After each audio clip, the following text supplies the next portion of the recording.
Hello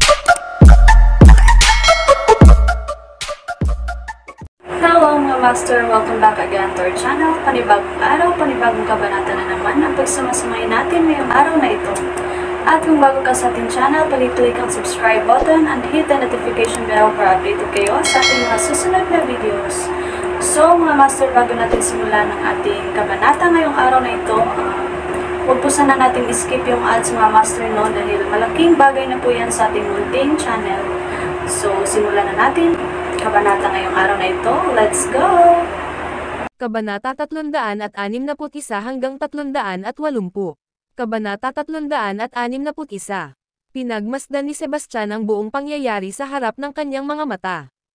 Tahimik niyang tinutuya si Hayes dahil sa pagiging sore loser. Gayunpaman, siya ngayon ay ganap na gamaan tungkol sa round na ito. Lahat ng bakas ng pag-aalinlangan sa kanyang puso ay tuluyan nang nawala. Nagpatuloy ang pag-ikot hanggang hiteng gabi. Sa buong panahon na ito, unti-unting nagdilim ang ekspresyon ng mukha ni Sebastian. Kung ano ang umiikot ay dumarating. Nagsisimula na siyang mawalan ng pera ngayon. Para siyang binato ng spell. Lahat ng card na mayroon siya ay mababa ang ranggo. Halos wala siyang matataas na baraha. Ang kanyang kalaban ay maaaring magkaroon ng mas mataas na ranggo na mga card kaysa sa kanya, o ganap na sumuko sa laro. Samantala, ang pera sa kanyang tabi ay patuloy na lumiliit. Siya ay nagkaroon ng higit sa 20 milyong dolyar sa panahon ng kanyang peak, at ngayon ay mayroon na lamang isang maliit na 100,000 dolyar na natitira. Nako, ang swerte ko ay nandito na, nakangiting sabi ni Hayes. Inilatag niya ang kanyang mga card. Ang kanyang mga card ay may pinakamataas na ranggo, nanalo siya sa round. Nawala ni Sebastian ang lahat ng natitirang pera na mayroon siya. Nagsindi ng sigarilyo si Hayes bilang kasiyahan. Chairman Walker, wala ka bang pera? Anong sabi mo, dito na lang ba tayo magtatapos? Tanong niya kay Sebastian. Marahas na tinanggal ni Sebastian ang mga butones sa kanyang kwelyo at sinabing may galit, naglalaway lang ako ng malas. Ano ang ipinagmamalaki mo? I won all this money from you guys a few days ago, hindi mo ba naaalala? Ibinabalik ko lang ang ilan sa iyo ngayon. Pagkatapos ay inilabas ni Sebastian ang isang checkbook mula sa kanyang coat. Pinunan niya ang isang tseke at inihampas ito sa mesa. Narito ang 20 milyong dolyar na tseke. Ipapalit ko ito sa may pera. Inihayag niya. Sa pamamagitan ng nagngangalit na mga ngipin. Masayang tugon ni Hector Calm, ito ang aking vilya. Siyempre may cash ako. May lumapit at nagbigay sa aking tiyuhin ng 20 milyong dolyar na pera. Nagpatuloy si Hector sa pagkuha ng tseke pagkatapos magsalita. Matapos matiyak na ang pera sa kanyang tabi ay napunan na, si Sebastian ay sumigaw sa determinasyon, ituloy natin. Nawala niya itong 20 milyong dolyar sa loob ng 30 minuto. Maging si Sebastian, na nakaranas ng lahat ng uri ng sitwasyon, ay medyo nalagutan ng hininga. Nawala siya ng 20 milyong dolyar sa loob ng 30 minuto. Ito ay isang nakakahiyang pagkawala. F***, sobrang init dito. Bakit nakatakda ang air conditioner sa napakataas na temperatura? Hindi ba makabayad ng singil sa kuryente? Inip na lumingon si Sebastian at nagmura sa isang waiter. Sa kabila ng kanyang paglala, ang waiter ay hindi nang ahas na magbitaw ng kahit isang salita. Sa halip, nagmamadali niyang ibinaba ang temperatura ng aircon. Chairman Walker, huwag magtantrum kahit nalulugi ka. Huwag kang maging sore loser kung hindi mo kayang matalo, Hayes remarked as he burst out into laughter. Tumahimik ka, sigaw ni Sebastian, malamig na nakatingin sa kanya. Pinunan niya ang isa pang 50 milyong dolyar na tseke. Ituloy natin, sabi niya sa nagngangalit na ngipin. Si Sebastian, nalampas sa kahihiyan sa kanyang pagkawala, ay tila nabaliw. Nagpumilit siya hanggang sa huli anuman ang ranggo ng kanyang mga baraha. Sa ganitong sitwasyon, lalo siyang natatalo. Pagsapit ng hating gabi, nakapagsulat na siya ng mga tseke na humigit kumulang hanggang 500 milyong dolyar. Nakash ni Hector ang lahat ng tseke sa lugar sa pamamagitan ng isang espesyal na channel at inilipat ang lahat ng pera sa isang lihim na account. Muli, pinunan ni Sebastian ang isa pang 50 milyong dolyar na tseke. Alam ni Hector na oras na para huminto nang ipahiwatig ng portal na hindi maproseso ang tseke. Tito, hindi maproseso ang tseke na ito. Ang mga salita ni Hector ay naging sanhi ng isang alon ng pagkabigla na dumaan kay Sebastian, na naramdaman na niya ay nagising mula sa isang ulirat. Paano ito posible? Mayroong humigit kumulang 500 milyong dolyar sa account. Sigaw ni Sebastian sa matinis na boses. Nakalipat ka na ng higit sa 500 milyong dolyar. Hindi maproseso ang tseke dahil kulang ang balanse sa iyong account, kibat balikat na sabi ni Hector.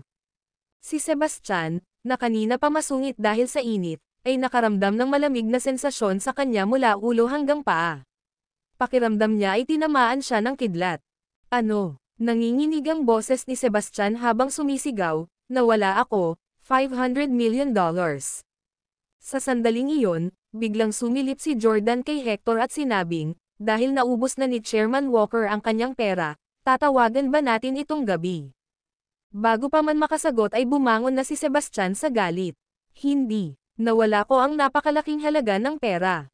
Magugulo ang kumpanya ko. Balak mong umalis pagkatapos mong mapanalunan ang lahat ng pera.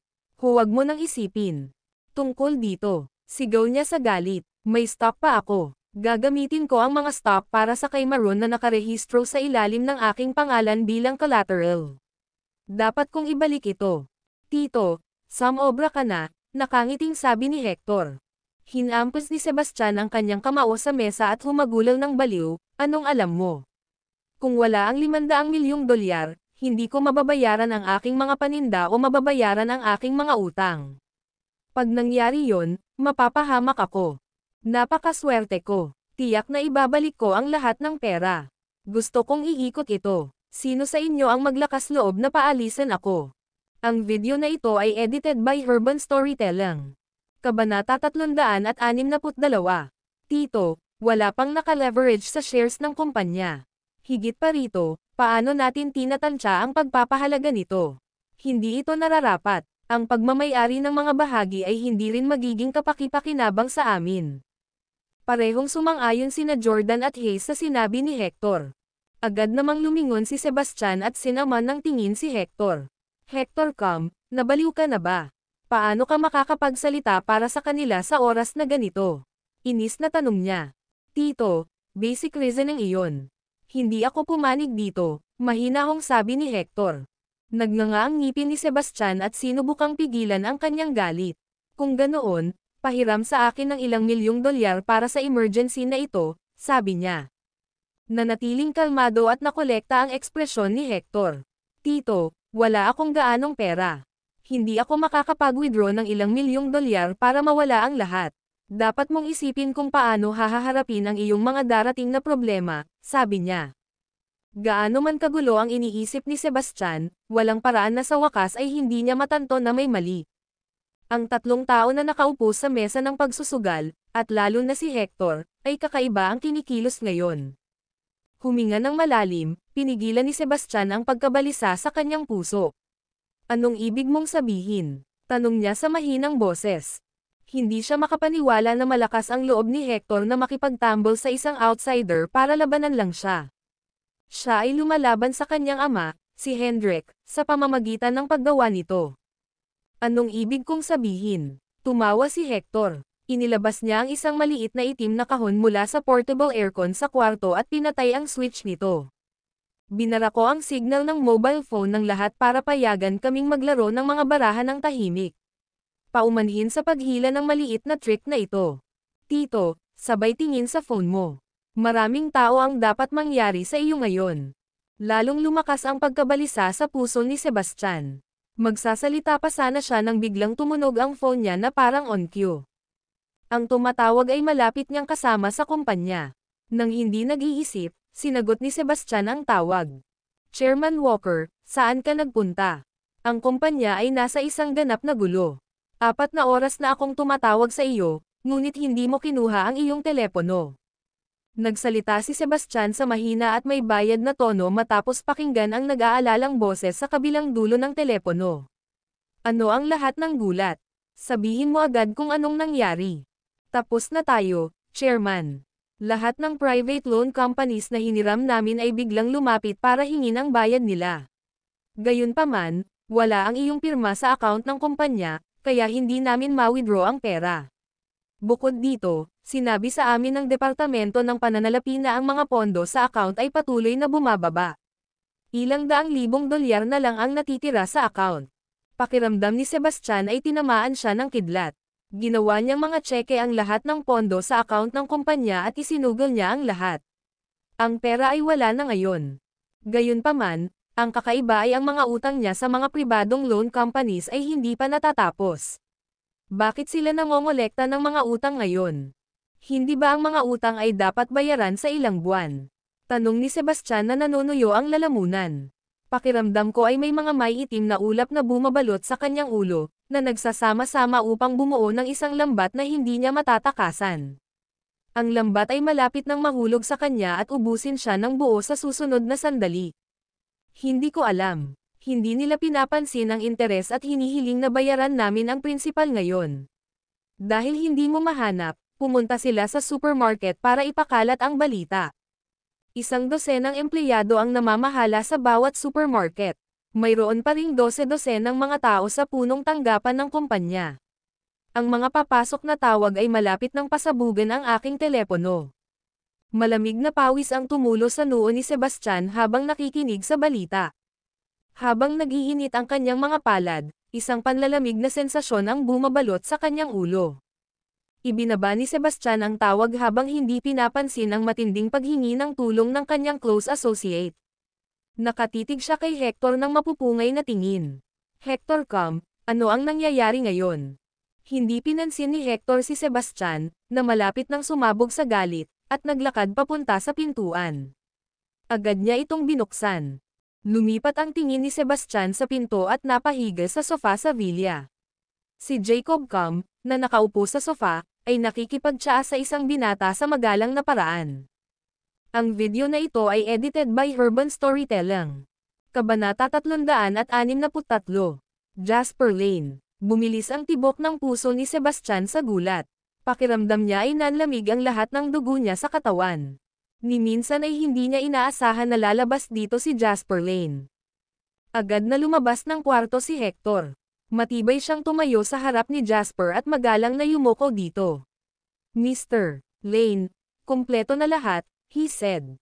Humigop ng tsaa si Jasper at tumawa. Not bad. Baka sa mukha ni Hector ang kasiyahan at kaligayahan matapos purihin ng kanyang amo.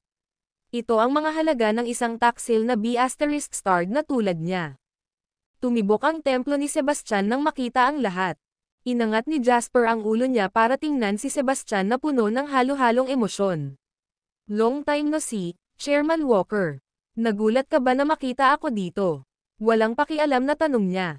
Nagtadyas ang ngipin ni Sebastian habang sinusubukang pigilan ang labis na pagkabalisa sa kanyang puso. Jasper Lane, how dare you appear before me when I have not bothered to look for you? Hindi ka ba natatakot na patayin kita? Tanong niya sa boses na wala talagang init. Ibinaba ni Jasper ang kanyang tasa sabay tawa. Sa iyong IQ, talagang nagtataka ako kung paano mo pinamamahala ang magpatakbo ng isang malakihang negosyo tulad ng kay Maron. Kung bakit ako matapang na magpakita rito, hindi mo ba naiintindihan ngayon?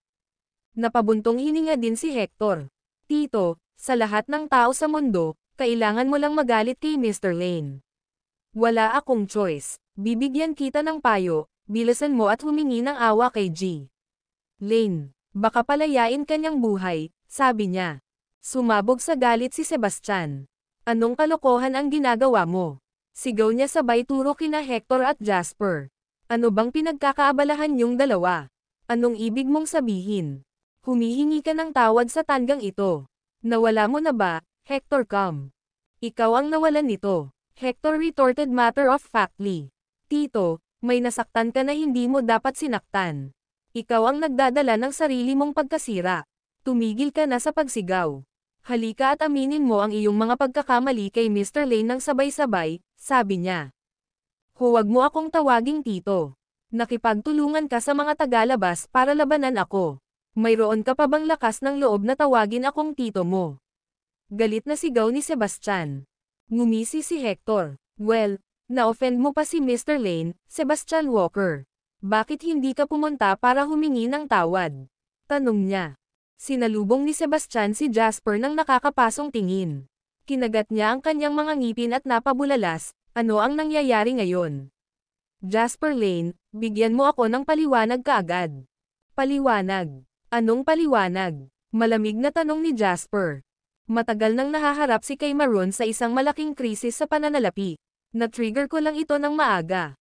Maaga o huli ay mangyayari pa rin. Mas maaga itong mangyari, mas maaga itong mareresolba. Nag-aalok ako sa iyo ng tulong. Tungkol sa lahat ng pagsusugal, ikaw ay isang handang biktima ng aking mga kapritsyo. Ikaw ang nawalan ng lahat ng iyong pera sa pamamagitan ng pagsusugal. Paano mo masisisi iyon sa akin? Umiinit ang ulo ni Sebastian habang pinagsasama-sama ang lahat ng nangyari nitong mga nakaraang araw. Sa kalaunan, napagtanto niya na ang lahat ay nagtagpo upang bumuo ng isang detalyadong pamamaraan. Dahil sa pagkahilo, nagdilim ang paningin ni Sebastian habang umiikot ang kanyang ulo. Nanlaki ang mata niya at tinitigan si Jasper. Lahat ay bahagi ng iyong plano. Tanong niya sa matinis na boses. Tumawa si Jasper at sinabing, paano mo matatawag itong scheme? Ilan lang iyon sa mga pakulo ko sa negosyo. Pagdating sa mga scheme, ikaw ang tunay na master dito, Sebastian Walker. Nawala niya ang lahat ng likidong pondo ng kumpanya, at ang mga pribadong kumpanya ng pautang na hiniram ng kumpanya ng daan-daang milyong dolyar ay pinipilit silang lahat na bayaran ang kanilang mga utang. Matapos lumabas ang balita tungkol dito, tiyak na sasalungat sa kanila ang mga supplier. Sa kalaunan, tatapusin ng bangko ang kanilang mga pautang at hihilingin sa kanila na bayaran ang kanilang mga utang pagkatapos mapansin ang kakilakilabot na sitwasyon na kanilang kinaroroonan. Ang sunod-sunod na pangyayaring ito ay magaganap. Nasa bingit ng kamatayan si Kay Maroon. Pakiramdam ni Sebastian ay namamanhid ang kanyang anit. Siya ay gumagawa ng isang masalimuot na plano upang ibagsak ang Schuler Corporation. Gayunpaman, ang kanyang sariling kumpanya ay ninakaw sa isang kisap mata. Jasper Lane, dapat kang mamatay. Ang video na ito ay edited by Urban Storytelling. Kabanata 364. Dahil sa matinding pagkabigla, si Sebastian ay nasa bingit ng pagbagsak. Sumugod siya sa pagtatangkang sunggaban si Jasper, gusto niyang kagatin ang isang piraso ng kanyang laman ng husto. Pinagmasdan ni Jasper si Sebastian na sumugod sa kanya ng malamig na tingin. Gayunpaman, lumitaw si Julian sa kanyang harapan bago pa man siya maabot ni Sebastian. Hinawakan ni Julian ang kanyang lalamunan na parang bisyo at itinaas siya sa ere ng mag-isa na para bang may hawak siyang patay na aso. Napalunok si Hector at ang iba pa habang pinapanood ang eksena. Lahat sila ay nakatingin kay Jasper sa takot na walang lakas ng loob na magbitaw ng kahit isang salita. Sinasakal si Sebastian, habang si Julian naman ay dinadala ang bigat ng kanyang buong katawan gamit lamang ang brasong ginagamit niya sa pagsasakal sa kanya. Biglang nawala ng hininga si Sebastian, namumula ang mukha niya. Bitawan mo siya, mahinahong sabi ni Jasper. Bumitaw si Julian sa pagkakahawak at bumagsak si Sebastian sa lupa na parang walang kwenta at patay na aso. Napahawak siya sa kanyang lalamunan, humigop siya ng malalaking lagok ng hangin. Mabuti na lang at nakahinga ng maluwag si Sebastian matapos dumaan sa ganoong kaguluhan. Alam niya na walang silbi ang paghahagis ng walang kwentang tantrum ngayon. Kaya naman, sinubukan niyang iangat ang ulo at tumingin kay Jasper.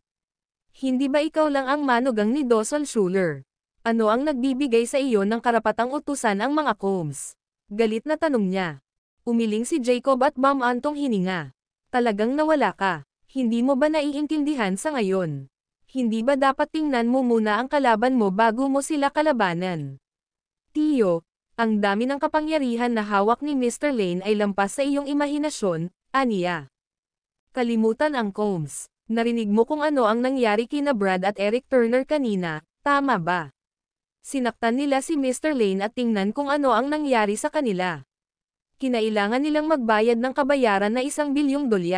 Sa huli, kinailangan ni Eric Turner na magbitiw sa kanyang posisyon bilang chairman ng Motley Media. Even the Turners have conceded. Ano ang magagawa mo? Namutla agad ang mukha ni Sebastian. Hindi makapaniwalang tinitigan niya si Jasper. Napuno ng gulat ang kanyang tingin. Para siyang nakakita ng multo. Sino? Sino ka? Bakit hindi mo sinabi sa akin na ganoon kalakas ang background mo? Actually, alam mo lahat ng identity ko. Kung tungkol sa background ko, iba ako sa lahat. I am my own strongest background, mahinahong sabi ni Jasper. Biglang nagbago ang ekspresyon ni Sebastian. Sa wakas, parang nawalan siya ng lakas. Ibinaba niya ang kanyang ulo sa harap ni Jasper at sinabing, ano ang kailangan kong gawin para bitawan mo ako? Pakawalan mo. The thought never came to me, sabi ni Jasper, na nagkukunwaring pagtataka. Natigilan si Sebastian. Gusto mo ba talagang magkaroon ng labanan ng buhay at kamatayan? Inis na tanong niya. Parang hindi mo naiintindihan ang sitwasyon mo ngayon. Ano ang ibig mong sabihin sa labanan ng buhay at kamatayan? Patay ka na. There's no way you can come out of this alive, sabi ni Jasper sabay pigil ng tawa. Sinubukan ni Sebastian ang kanyang makakaya na pigilan ang kanyang galit at hindi nagpayag. Paano ka makikinabang sa pagkatalo mo sa akin? Bakit ikaw ay walang tigil at malupit? Tanong niya na namumula sa galit. Sa totoo lang, walang pakinabang sa akin ang pagkatalo mo. Seryosong sabi ni Jasper habang nakatitig sa kanya.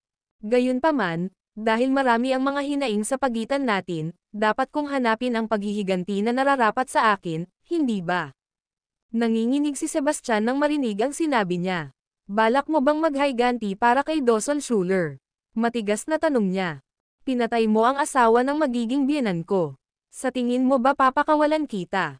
Tanong ni Jasper. Naikuyom ni Sebastian ang kanyang mga kamay sa mga kamao.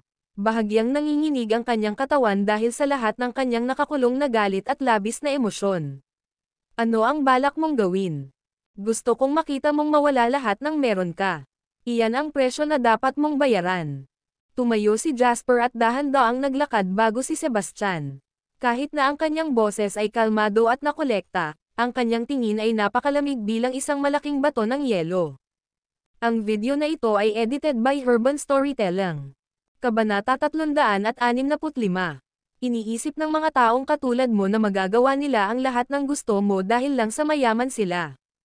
Ang iyong kayamanan ang pinagmumulan ng lahat ng iyong pag-aari. Sa makatuwid, sa iyo, ang pera ay mas mahalaga kaysa sa iyong sariling buhay. Kaya ang pinakamahusay na paraan upang makitungo sa mga taong katulad mo ay ang panoorin mo ang iyong sarili na maging isang mahirap na pulubi. Ang sakit at pagpapahirap ng isang bagay na tulad niyan ay mas nakakatakot na isipin kaysa kamatayan para sa iyo. Mahina namang tumawa si Jasper sa harap ni Sebastian na hindi napigil ang nanginginig. Nawala mo lahat ng liquidity mo, kaya hindi mo mabayaran ang mga utang mo sa mga private loan companies. Susubukan ng mga taong iyon na bawiin ang kanilang pera mula sa kay Maron sa lalong madaling panahon. Hindi problema ang maubusan ng pera. Maaari mong ibenta ang iyong mga paninda dahil marami pa ring mga paninda sa supermarket. Sa makatuwid, tiyak na mababawi mo ang ilan sa iyong pagkawala. Pagkatapos nito, papansinin ng bangko ang krisis sa utang ni kay Maron. I'm sure I'd demanda kaagad nila at dadalhin ka sa korte. Ang lahat ng ito ay isa-isang magaganap pagkatapos ng pagsikat ng araw bukas. Sa madaling salita, tapos na ang buhay mo. Nakatitig si Sebastian kay Jasper na may takot na tingin. Nanginginig siya sa takot. Hindi mo magagawa ito. Imposible ito, sigaw niya. Biglang lumuhad si Sebastian at lumuhad sa lupa. Hinawakan niya ng dalawang kamay ang lelayan ng sando ni Jasper. Jasper Lane, hindi, Kuya Lane, Mr. Lane. Hindi mo ito magagawa sa akin, Mr. Lane. Alam kong mali ang ginawa ko. Deserve kong mamatay. Ako ay isang tulala. Hindi ako dapat lumaban sa iyo. Nagmamakaawa siya. Nakikiusap ako sa iyo. Mangyaring hayaan mo akong pumunta dito minsan. Hindi ko talaga kayang mawala si kay Maron. Hindi ako papayagan ng mga katunggali ko ng ganoon kadali, Mr. Lane. Nakikiusap ako sa iyo, mangyaring iligtas mo ako. Ibinaling ni Jasper ang nagyayelong tingin kay Sebastian, na nagsimulang humikbi ng malungkot. 10 taon na ang nakararaan, may isang babaeng nagmamakaawa din sa harap mo.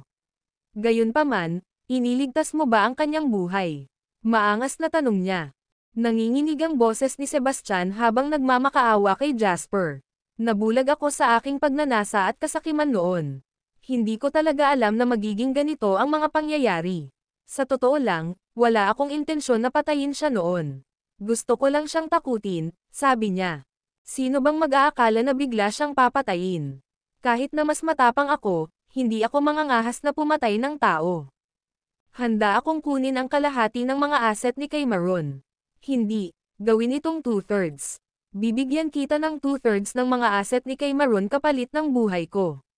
Kahit papaano hayaan mo akong panatilihin ang ilan sa aking mga ari-arian. Mr. Lane, nagkamali ako. Nagkamali talaga ako. Dahil sa matinding takot at pagbabanta, lumuhad si Sebastian sa lupa at paulit-ulit na dinaykit ang kanyang noo sa lupa. Umalangaw sa buong silid ang tunog ng noo na patuloy na pumutok sa lupa. Maya-maya, napuno ng dugo ang noo ni Sebastian. Malamig na pinagmamasdan ni Jasper ang kanyang mga kilos. Hindi niya ito hinimok na magpatuloy o umabot para pigilan siya. Nakatatak na ang kapalaran ni Sebastian. Tumalon man siya at magmura, o lumuhad para humingi ng awa, walang magbabago sa isip ni Jasper. Julian, tawag ni Jasper.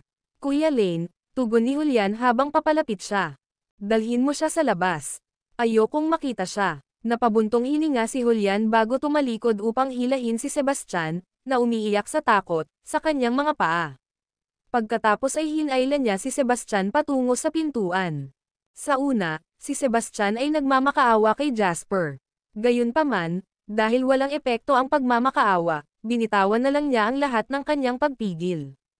Jasper Lane, karapat-dapat ka sa isang masakit na kamatayan. Tandaan mo ang sinabi ko. Hinding-hindi kita bibitawan kahit na naging multo akong gumagala. Ito ay isang paalala kung ano ang mangyayari sa iyo sa hinaharap. Huwag palang makontento. Sa bandang huli, darating din ang araw na tatapakan ka ng iba. Karapat-dapat ka sa isang masakit na kamatayan. Itinulak siya ni Julian palabas ng villa ng malakas na kalabog. Mahigpit niyang isinara ang pinto. I can finally have some peace, nagpakawala ng mahinang buntong hininga si Jasper. Lumingon siya sa katumingin kina Hector at Jacob Cam. Bumakas ang takot at paggalang sa mga tingin ng magkapatid. Agad silang tumayo ng tuwid at nagpakita ng masunurin na kilos nang mapansin nilang nakatingin si Jasper sa kanilang direksyon. Maganda ang ginawa ninyo. Ang video na ito ay edited by Urban Storytelling. Kabanata 366. Matapos marinig ang mga salita ni Jasper, medyo naantig sina Hector at Jacob. Flattered, Hector immediately plastered a smile on his face. Lahat ito ay salamat sa iyong detalyadong plano, Mr. Lane. Ginawa lang namin ang sinabi mo. Wala kaming masyadong ginawa, he said. Ngumiti si Jasper at sumagot, although ako ang naghanda ng script, you guys needed to act your part well for this to work. Kung hindi magtatagumpay ang pagkilos na ito. Ayon sa aming kasunduan, maaari ninyong kunin ang 30% ng $500 milyong na nawala ni Sebastian Walker ngayong gabi, at ang iba ay ililipat sa account na ibinigay ko sa inyo bukas. Naramdaman ni Hector at Jacob ang pagkislap ng kanilang mga mata matapos marinig ang sinabi ni Jasper. Hindi sila nabigla dahil masyadong maliit ang kabuuan. Sa halip, ito ay masyadong malaki. Dati nilang naisip na ito ay sapat na mabuti kung sila ay nakapag-ipit ng $100 milyong mula kay Sebastian Walker sa pamamagitan ng kanyang pagsusugal. Sa kasong iyon, makakakuha sila ng 30% nito, na aabot sa $30 milyong. Hindi ito malaking halaga. Gayunpaman, nakakuha sila ng $500 milyong ngayon. Ang 30% ng kabuuan ay higit sa $100 milyong. Hindi sila naglakas loob na humingi ng ganoon kalaking halaga. Mr. Lane, sobra na. Wala kaming masyadong ginawa. Bakit hindi natin kunin ang 10%? Sumingit si Jasper kay Hector habang nagsasalita ito. Hindi na kailangan ito. Sinabi ko sa iyo na bibigyan kita ng pera. Gaano man kalaki ang halaga, ibibigay ko sa iyo ang bahagi na napagkasundoan natin. Ito ang nararapat sa inyong dalawa. Magpapadala si Jim Yap ng isang tao upang makipag-ugnayan sa iyo para sa paglipat ng kanyang mga pagbabahagi ng kumpanya bukas. Tumayo si Jasper at naglakad papunta sa pinto. I-wrap mo ang lahat ng maayos dito. I'm busy with other stuff, so mauna na ako, he said. Maingat na inakay ni Jasper si Julian palabas ng villa. Nagtama ang mga mata ni na Hector at Jacob. Kitang-kita ang excitement sa kanilang mga titig. Ito ay higit sa $100 milyong. Para sa isang binata mula sa isang mayamang pamilya tulad ni Hector Combs, ito ay isang labis na halaga. Bagamat mayaman ang mga Combs, hindi man lang umabot sa $100 milyong ang mga personal na ari-arian ni Hector. Gayunpaman, nasa kanya na ngayon ang lahat sa isang kisap mata. Pakiramdam ni Hector ay nahuli siya sa isang panaginip na lagnat. Ganito ba ang pakiramdam na sumakay sa coattail ng iba? This is F***ing amazing, Hector mumbled.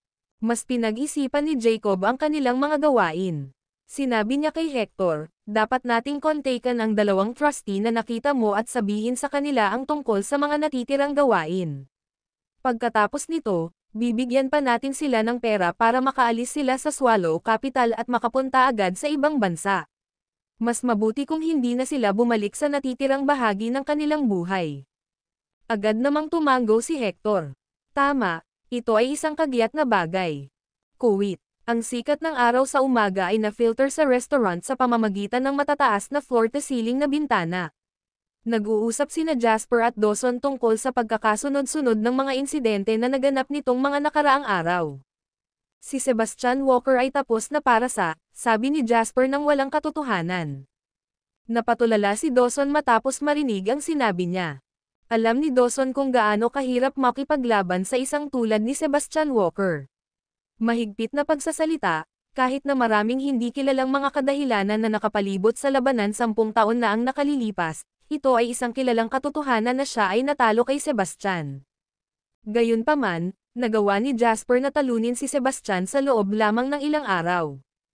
Paulit-ulit na nilalaro ni Dawson ang plano ni Jasper sa kanyang isipan habang ipinapalam sa kanya ni Jasper ang tungkol sa kanyang buong plano.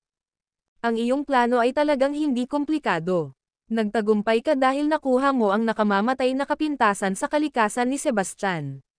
Sa mga mata ng isang taong nakaranas nito mismo sa nakaraan, ang pamamaraang ito ay hindi masyadong komplikado. Gayunpaman, gumawa ka ng isang bagay na hindi gagawin ng karamihan. Itinoon mo ang iyong plano sa mga contextual na kalagayan at kondisyon. Nakabuo ka ng isang plano na partikular na iniikma sa mga natatanging katangian ni Sebastian Walker. Mahirap para sa kanya na hindi mahulog dito. Magaling. Ito ay sadyang napakahusay. Pinuri siya ni Dawson mula sa kaibuturan ng kanyang puso. Dati, kontento lang siya kay Jasper. Pagkatapos ng lahat, si Jasper ay medyo bata pa at nangangailangan ng higit pang real-world na karanasan. Ang video na ito ay edited by Urban Storytelling. Kabanata 367. Unknowingly, nalampasan na ni Jasper ang mga achievements niya. Si Dawson ay parehong namangha at natuwa. Tila hindi masyadong masama ang pakikitungo ng langit sa kanya dahil naihatid nila sa kanyang tabi ang isang hindi nagkakamali na magiging manugang tulad ni Jasper. Tumawa si Jasper. Sa totoo lang, gumamit ako ng ilang malilim na pandaraya. Maaari lamang akong gumamit ng mga walang prinsipyong pamamaraan dahil gusto kong matalo siya ng masama sa loob ng maikling panahon. Nako, it was a disreputable plan, so it's nothing worth being proud of, sabi niya. Gayunpaman, umiling si Dawson at sinabing, mali ka. Anuman ang paraan na iyong ginamit, ang tanging pamantayan na tumutukoy sa tagumpay ay ang makamit ang iyong mga layunin. Ang lahat ng mga nanalo ay umabot sa tuktok sa pamamagitan ng pagtapak sa mga bangkay ng mga natalo nila. Kapag nangyari iyon, makikita lamang ng mga tao ang kanilang maningning na kaluwalhatian. Hindi maraming tao ang mag-abala na tingnan ang kanilang nakaraan. Panipi. Tumango si Jasper. Magsasalita pa sana siya nang may pumasok na medyo may edad na lalaki sa restaurant. Napasulyap ang lalaki sa mesa kung saan nakaupo sina Jasper at Dawson, saka agad na sumugod sa kanila. Kilala ni Jasper ang taong ito. Siya si Chris Quarles. Mukhang maganda ang pakikitungo niya kay Dawson sa industry forum kanina. Dawson, narinig mo ba ang balita? Umupo si Chris sa table nila na may gulat na ekspresyon sa mukha. Lumingon siya para harapin si Dawson at diretsyong nagsalita. Napahamak si Sebastian Walker. Napangiti si Dawson. Nalaman na ba ng lahat? Tanong niya. Hinampos ni Chris ang hita niya at sinabing, paano may tatago sa atin ang ganoong kalaking isyu?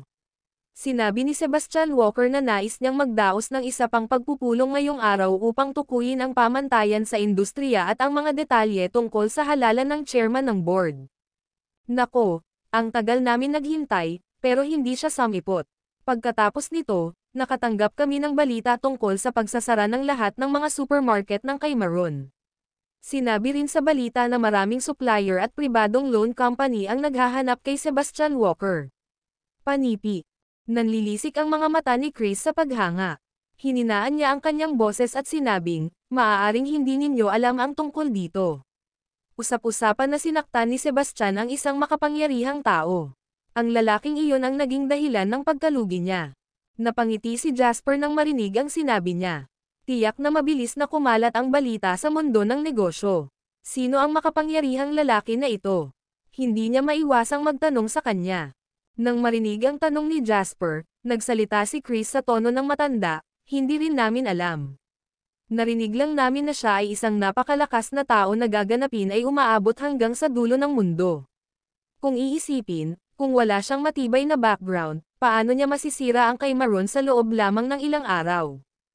Kaya ang mga kabataang tulad mo ay dapat na maging humbler at maging low profile sa labas. Huwag kang sumama sa masamang panig ng sinuman, dahil hindi mo malalaman kung ang taong nasaktan mo ay may suporta ng isang makapangyarihang tao. Sa sandaling iyon, hindi ka na magkakaroon ng pagkakataong magsisi. Naririnig mo ba ang sinasabi ko, binata? Magsasalita pa sana si Jasper, pumasok si Julian sa restaurant. Kuya Lane, nandito si Hector Cam. Gusto mong tanungin kung interesado ka sa kay Maron. Kung interesado ka, maaari niyang makuha ang buong kay Maron at ibigay ito sa iyo bilang regalo, sabi niya kay Jasper sa mahinang boses. Sandali itong pinag-isipan ni Jasper. Dapat ba kitang bigyan ng regalo? Nakangiting tanong niya kay Dawson. Hindi na hinintay ni Jasper na bigyan siya ng reply ni Dawson. Nagtaas siya ng tisyo at pinunasan ang bibig niya. Pagkatapos noon, tumayo siya at kinausap si Chris, na nakaupo na may nakaukit na ekspresyon sa mukha. May gagawin ako, Mr. Quarles, kaya aalis muna ako. Ang iyong payo ay ganap na tama. Sisiguraduhin kong maaalala ko ito palagi, aniya. Pagkatapos magsalita, sinundan ni Jasper si Julian. Pumunta sila para makipagkita kay Hector. Para namang tanga si Chris pagkatapos. Umupo siya doon at nakita sa kawalan ng ilang oras. Pagkatapos ay lumingon siya para tingnan si Dawson, na unti-unting nasasarapan sa kanyang almusal, na nahihirapan. It was just, mabagal niyang sabi. Siya ang may gawa ng lahat, chuckled ni Dawson. Gusto niyang tingnan ang ekspresyon ng mukha ni Chris ngayon. Isang magpapala na magkaroon ng isang mahusay na magaganap sa hinaharap, sabi niya sa kasiyahan. Sing-sing-sing-sing. Magkasabay na tumunog ang mga phone ni na Chris at Dawson. Kinuha nila ang kanilang mga phone. Pareho silang nakatanggap ng parehong mensahe mula sa kausap sa pagtatapos ng tawag. Si Sebastian Walker ay nagpakamatay sa pamamagitan ng pagtalon sa isang gusali. Siya ay huminga ng huli nang matuklasan ng mga tao ang kanyang katawan. Malakas na umikot ang isip ni Chris. Naaninag niya sa kanyang isipan ang mabait at mainit na mukha ni Jasper. Pakiramdam niya ay kakaharap niya mismo sa Diyos nang hindi niya nalalaman. Nabuhay ako ng walang kabuluhan. Ang video na ito ay edited by Urban Storytelling. Kabanata 368. Nakasalubong ni Jasper si Hector, na matiyagang naghihintay sa kanya sa reception room ng hotel. Anong nangyari? Diretso sa punto si Jasper. Patay na si Sebastian Walker, sabi ni Hector sa magalang na tono. Ngayon lang nalaman ni Jasper ang balitang ito. Kumunat ang noo niya at nagtanong, namatay siya ng ganon-ganon lang. Nagpakamatay ba ito? Oo, nakatanggap ako ng balita kalahating oras na ang nakalipas. Nadala na siguro ang bangkay niya sa morgue, sagot ni Hector. Anong mahinang tao, sabi ni Jasper. Dahil patay na siya, hayaan mo na. Anong kinalaman nito sa sinabi mo sa akin? Tanong niya. Hindi ko ini-expect na ganon-ganon lang siya magpapakamatay. I guess ayaw niyang makaramdam ng torture. After receiving this news, I realized na marami tayong magagawa sa ganitong sitwasyon, nagmamadaling sagot ni Hector. Noon, hawak ni Sebastian Walker ang lahat ng shares ng kumpanya sa ilalim ng pangalan ng isang malayong kamag-anak noong nakaraang taon upang maiwasan ang mga panganib sa pautang. Kilala ko ang kamag-anak na iyon. Nakikinig siyang mabuti sa mga utos namin. Ngayong patay na si Sebastian, si Kay Maron ay pag-aari niya ng buo sa nominal na kahulugan. Sumilay sa tuwa ang tingin ni Hector nang hininaan niya ang kanyang boses at sinabing, "I can transfer all those shares to your name, Mr. Lane." Umupo si Jasper sa sofa at tumingin kay Hector na may maliit na ngiti sa labi. Ang market value ng Kay Maron ay nasa $4 billion. Bagamat baon na sa utang, may natitira pang hindi bababa sa 2 bilyong asset pagkatapos mabayaran ang mga utang. Ibibigay mo ba ng ganon-ganon lang? Hindi mo ba tinutokso ang iyong sarili? Tanong niya. Kaagad na ipinaliwanag ni Hector, naniniwala kami na ang pagpapanatili ng isang pangmatagalang pakikipagtulungan kay Mr. Lane ay magdadala ng mas malaking benepisyo kaysa kay Maron. Hector then continued to speak in an awkward tone, at saka, sa totoo lang, baka makapag-operate kaming dalawa ng kumpanya sa entertainment and media industry dahil sa relasyon namin sa pamilya. Gayunpaman, wala kaming ideya kung paano patakbuhin ang isang kumpanya sa industriya ng supermarket. Higit pa rito, ang Kay Maron ay isang napakalaking kumpanya. Tinitigan ni Jasper si Hector nang hindi sumagot. Tila sinusukat niya ang pagiging lihay-timo ng kanyang mga salita. Bumilis ang tibok ng puso ni Hector nang maramdaman ang matinding titig ni Jasper sa kanya. Ang totoo, bago sila dumating, napag-usapan na ng magkapatid na Cam at ng kanilang ama kung paano haharapin si Kay Maron. Noong una, iminungkahi ng magkapatid na kunin ang buong kumpanya para sa kanilang sarili. Kahit na hindi nila alam kung paano patakbuhin ito, maaari pa rin silang kumita ng malaking halaga sa pamamagitan ng pagbebenta nito. Gayunpaman, ang panukalang ito ay mahigpit na tinutulan ni Hendrik Cam. Mula sa kanyang pananaw, ito ay isang pamumuhunan, o isang permit sa pagpasok. Isang tiket iyon para makasakay sa isang malaking barko sa anyo ni Jasper Lane. Ang Combs ay makakakuha ng mas malaking benepisyo kaysa dito sa hinaharap. Mabilis na tinanggihan ni Hendrik ang kanilang panukala dahil mas marami siyang karanasan kaysa sa kanyang mga anak. Higit pa rito, siya ay nasa isang sensitibong posisyon, kaya nagkaroon siya ng akses sa maraming impormasyon na hindi nakuha ng iba. Kaya naman, naunawaan niya kung gaano kakilakilabot ang kapangyarihang taglay ni Jasper. Hindi rin sinabi ni Hector kay Jasper ang tungkol sa mas importanteng bagay. Gusto lang ipabagsak ni Jasper si Sebastian Walker. Gayunpaman, walang nakakaalam tungkol sa kanyang tunay na intensyon pagdating sa Kay Maron. Kung galitin ng mga Combs si Jasper sa pamamagitan ng pagpapanatili kay Kay Maron para sa kanilang sarili, ano ang magagawa nila? Kaya't nagpa siya si Hector na hanapin si Jasper dahil sa kanyang mga pag-aalala at pagsasaalang-alang. Bibigyan kita ng dalawang pagpipilian, sabi ni Jasper. Inangat ni Hector ang ulo para tingnan si Jasper. Ang bigat sa kanyang puso ay unti-unting nawala. Mukhang tama ang ginawa niya sa pagkakataong ito. Una, maaari akong mamuhunan ng $1 bilyong upang makuha ang mga bahagi ng Kay Maron. Bagamat ang halaga nito sa merkado ay hindi bababa sa $2 bilyong, hindi magiging madali na ibenta ang kumpanya. Dahil ito ang kaso, hindi kayo mawawalan ng pera. Pangalawa, maaari mong pagsamahin ang kumpanya ng entertainment sa ilalim ng pareho mong pangalan sa Easy Media, at ay lalaan ko ang 30% ng mga share ng Easy Media sa inyong dalawa. Kahit na ang isang tanga ay alam na mas matalinong piliin ang unang pagpipilian. Ito ay isang cash na transaksyon kung saan sila ay makakakuha ng parehong pera at mga kalakal. Gayunpaman, tumugon si Hector ng walang pag-aalinlangan, pipili ko ang pangalawang pagpipilian. Kung pinili niya ang unang pagpipilian, ito ay isang one-off na transaksyon sa pagitan ng magkabilang partido. Pagkatapos ng transaksyon, magkahiwalay silang dalawa. Gayunpaman, magiging iba ang mga bagay kung pipiliin niya ang mga pagbabahagi. Ang Combs ay tila natalo kung sila ang pumili sa pangalawang pagpipilian, ngunit alam ni Hector na ang Easy Media ay magiging isa sa mga pinakamalaking kumpanya ng entertainment sa mahabang panahon. Kapag dumating ang oras na iyon, ang pagmamayari ng 30% ng mga pagbabahagi ng kumpanya ay magiging lampas sa halaga.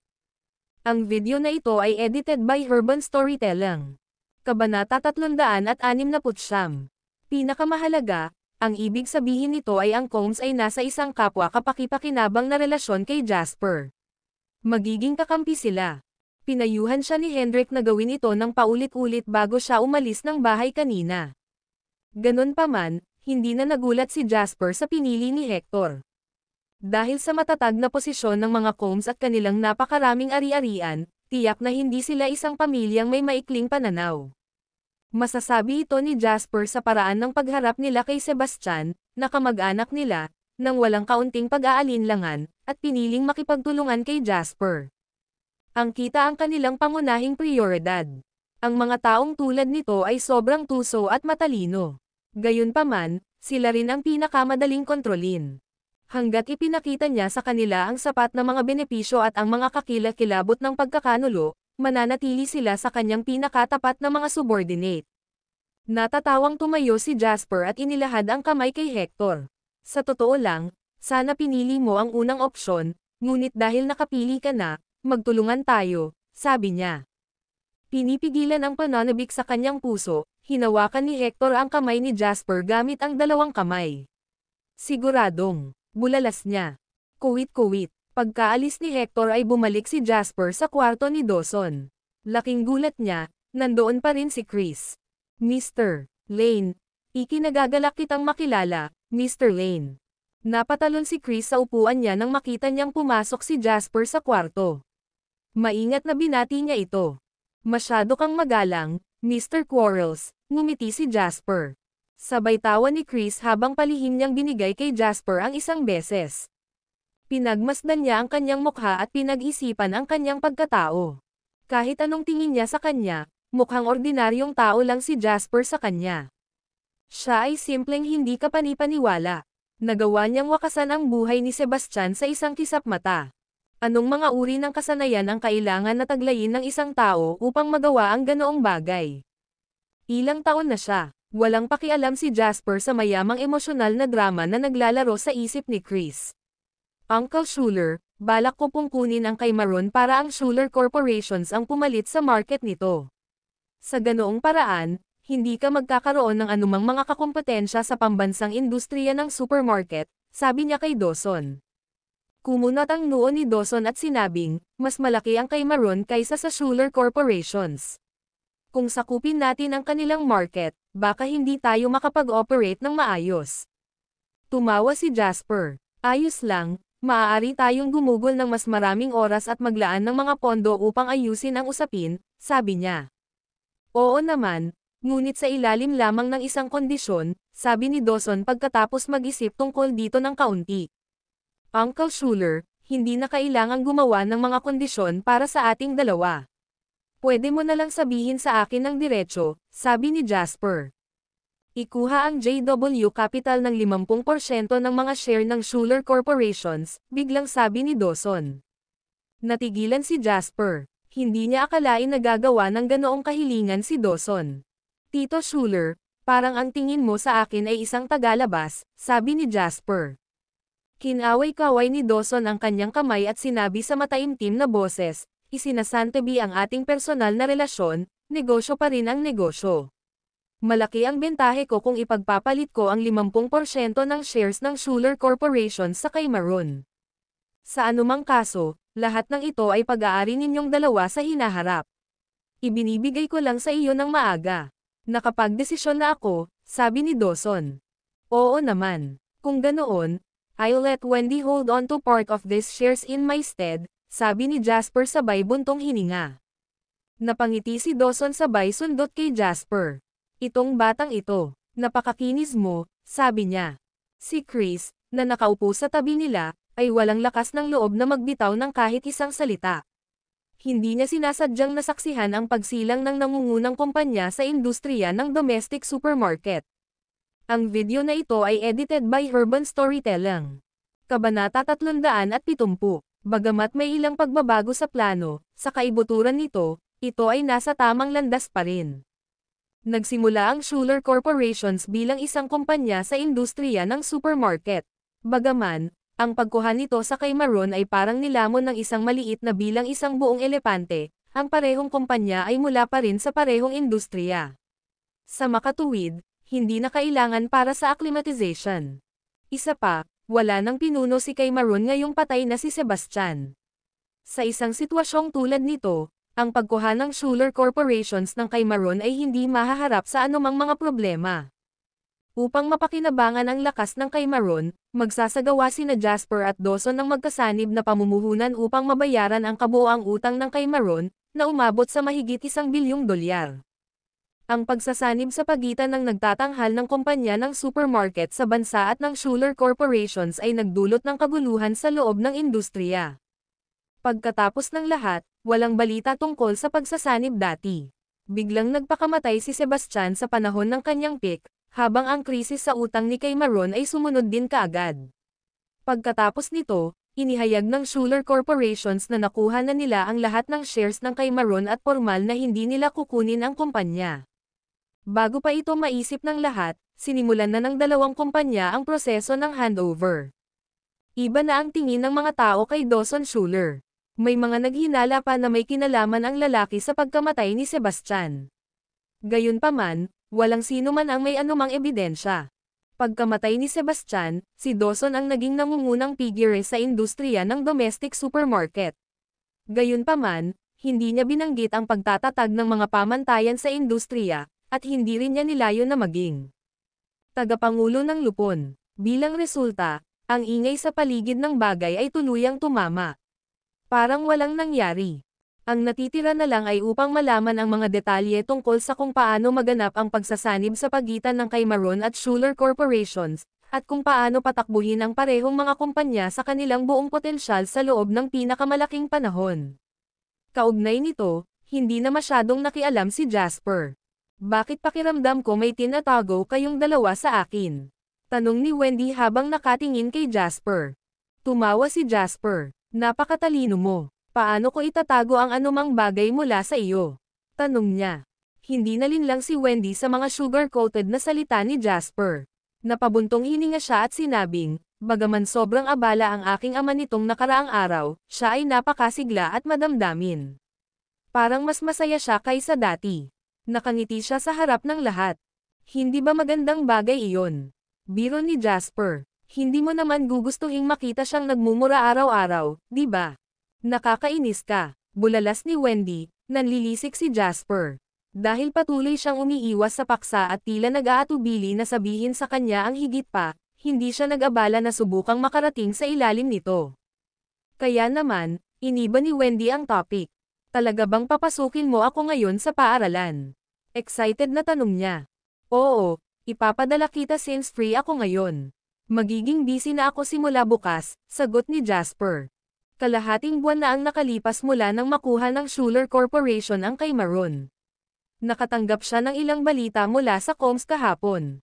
Sinabi nila sa kanya na nagpa siya ang mga nakatataas na idaos ang gala ng maaga, at sa gayon, ang gawaing ito ay natural na ipinapasa sa balikat ng Easy Media dahil sila ang pangunahing tagapag-ayos. Dahil dito, lalo siyang nahirapang makayanan ang masikip nilang schedule. Nang walang maraming pagpipilian, hiniling ni Jasper ang Advent Entertainment Group na ipapadala ang karamihan sa kanilang mga tauhan upang tumulong. Ang pagkumpirma sa lugar, dekorasyon ng lugar, pag-aayos ng gala program, at ang line-up ng mga inimbitahang bisita ay kailangang iulat ang lahat ng mga nakatataas para sa pag-aproba at para sa kanilang pagsasaalang-alang. Ang mga nasa mababang posisyon ay hindi gumagawa ng mahahalagang desisyon. Gayunpaman, kailangang nandoon si Jasper upang bantayan ang mga paglilitis, kaya't hindi siya nagbigay ng pangwakas na say at pinagsama-sama ang lahat sa isang ulat ng plano na isusumit para sa pag-aproba. Ang agenda ng susunod na araw ay binubuo ng pagtukoy sa listahan ng mga inimbitahang bisita. Ang mga nakatataas ay nagpapadala rin ng isang tao upang lumahok sa pulong.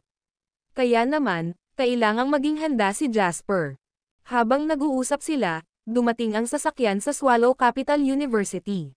Ang video na ito ay edited by Urban Storytelling. Kabanata 371.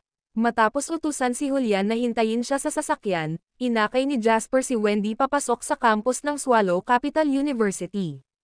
Iba talaga ang isang prestihiyosong unibersidad na may higit sa isang siglo ng matagal ng kasaysayan, sabi ni Jasper habang pinagmamasdan niya ang kaaya-ayang paligid at tinitingnan ang mga estudyante, na nagmamadaling naglalakad o naglalakad habang masayang nag-uusap. Sa paglalakad ni Wendy sa tabi niya, madali nilang nakuha ang atensyon ng lahat. Sino mang dumaan, anuman ang edad o kasarian, ay sumulyap kay Wendy at magsasagawa ng double take. Maliwanag na nakasanayan na ni Wendy ang gayong pagtrato. Sinabi niya kay Jasper, ilang araw na akong nag-aaral dito, at sa tingin ko ang mga guro sa aking mga klase ay napakahusay. Binigyan nila ako ng maraming inspirasyon. Bakit hindi ka pumunta dito at kumuha ng MBA para mas maging pulido mo? Umiling si Jasper at tumawa. Hindi ko makuha ang kaalaman na kailangan ko rito. At saka, sapat na nandito ka. I'd rather not come and waste my time, sabi niya. Ang iba ay nagpakintab sa kanilang sarili sa pamamagitan ng pagkuha ng isang diploma upang ipakita sa kanilang mga amo. Kung nakakuha siya ng diploma, kanino niya ito ipapakita? Sa makatuwid, hindi kailanman naisip ni Jasper na gawin ang ganoong bagay. Ang mga universidad ay nagturo lamang sa mga mag-aaral ng teoretikal na kaalaman. Gayunpaman, kailangan mong magkaroon ng praktikal na karanasan sa mundo ng negosyo. Gaano man kahusay ang isa sa mga tuntunin ng teorya, maaari lamang silang maging isang mahusay na tagapamahala sa karamihan. Sa totoo lang, iba kung gusto mong maging mabuting boss. Wala sa mga makapangyarihang boss doon ang nakapagbigay ng kanilang daan sa pamamagitan ng pagiging mahusay sa kanilang pag-aaral. Katatapos lang magsalita ni Jasper nang may umalangaw-ngaw mula sa kanilang tabi. Walang masyadong tao na maglalakas loob na magsalita sa Swallow Capital University campus. Sinabi mo na hindi mo makukuha ang kaalaman na kailangan mo dito. Dahil sa mga matatapang mong salita, iniisip ko kung saang universidad ka nagtapos. Lumingon si Jasper at nakita ang dalawang tao. Lumapit sa kanila ang isang binata at isang dalaga. Casual ang pananamit ng binata. Napakahalaga ng lahat ng kanyang mga damit at accessories. Kahit sino ay masasabing hindi siya mula sa isang ordinaryong pamilya sa isang tingin lamang. May isang maganda at matikas na babae na nakatayo sa tabi ng mayabang at kahanga-hangang binata. Nagpakita siya ng magandang ugali, at hindi nakadamit ng mag-ara.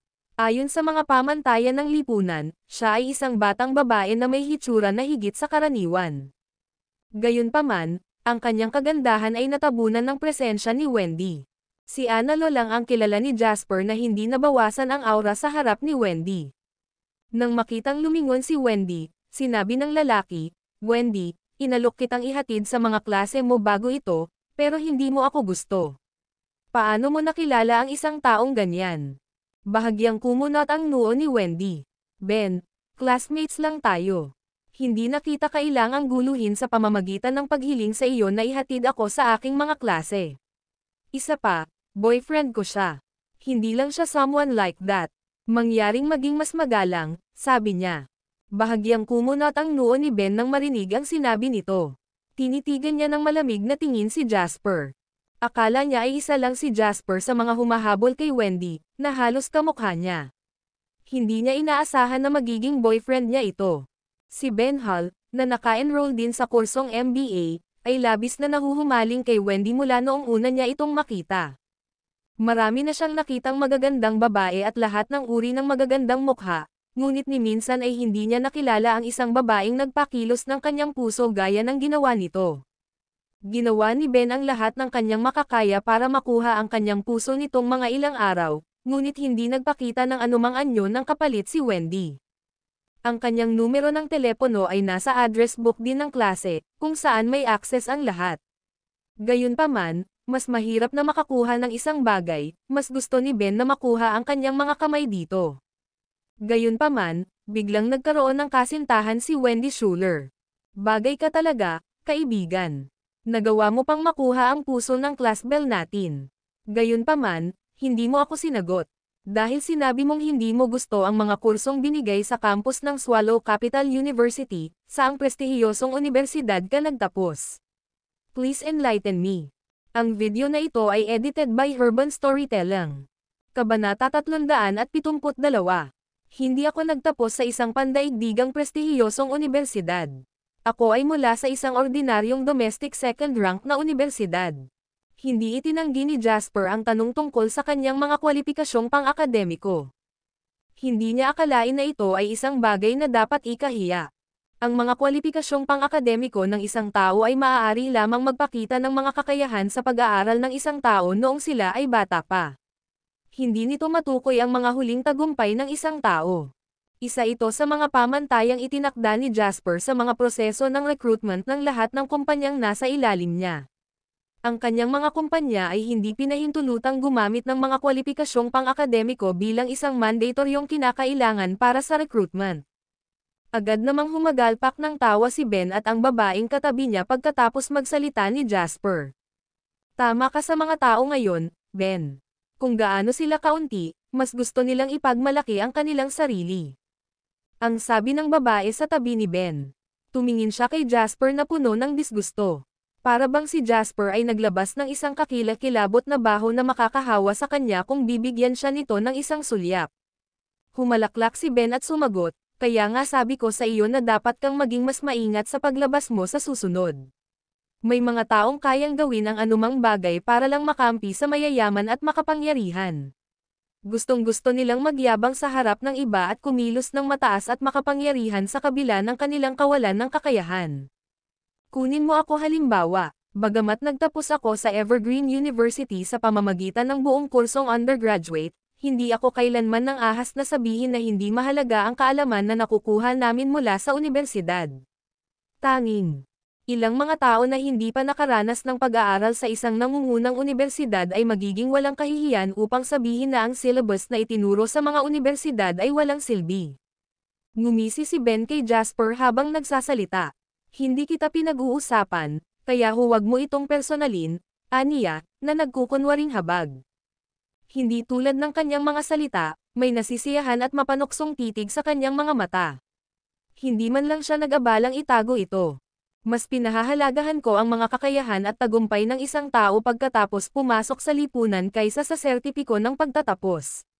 Maging Swallow Capital University o Evergreen University, ang mga moto ng paaralan ng parehong nangungunang unibersidad na ito ay nakasentro sa halaga ng birtod kaysa sa katanyagan at kapalaran. Hindi man lang natinag ang tono ni Jasper sa hayagang pangungutya at panunuya nila. Nagdilim ang ekspresyon ni Ben matapos niyang marinig ang sinabi ni Jasper. Hindi niya inaasahan na sasalungat sa kanya si Jasper gamit ang mga salita mula sa mga moto ng kanyang dalawang institusyon. Gayunpaman, walang paraan para pabulaanan niya si Jasper.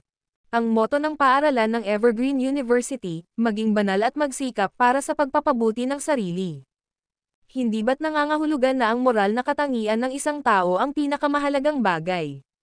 Ang isang matalinong kasabihan na tulad niyan ay naging totoo sa anumang partikular na pangyayari. Tiyak na mayroon kang paraan sa mga salita, sabi ni Ben na may ngiti sa kanyang mukha. Hindi umabot sa mata ang ngiti niya. Kumunat ang noo ng pinsan ni Ben na si Lisa Gardner. Pinapangit mo lang ang mga katotohanan para bigyang katwiran ang iyong sarili. Marami na akong nakitang katulad mo.